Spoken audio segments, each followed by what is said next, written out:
লাউডব union পরিষদের উপনির্বাচনে মনোনয়নপত্র জমা দিলেন দুই প্রার্থী।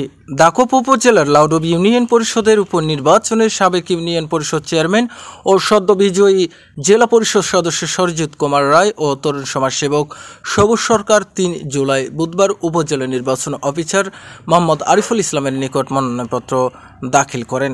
মনোনয়নপত্র দাখিল শেষে চেয়ারম্যান পদপ্রার্থী সরজিৎ কুমার রায় লাউডব ইউনিয়নবাসীর উদ্দেশ্যে বলেন, সেক্ষেত্রে আমাদের মাননীয় সংসদ শ্রী পঞ্চমন বিশ্বাস, শ্রী ননীগোপাল মণ্ডল এবং আমাদের যে সদ্য যে নির্বাচিত আবুল সাহেব উপজেলা সাহেব তাদেরকে নিয়ে এবং উদ্বোধন কর্মকর্তাদের মাধ্যমে এবং জনগণের সহযোগিতা নিয়ে লাউডব ইউনিয়নের সমাপ্ত করার চেষ্টা করবে।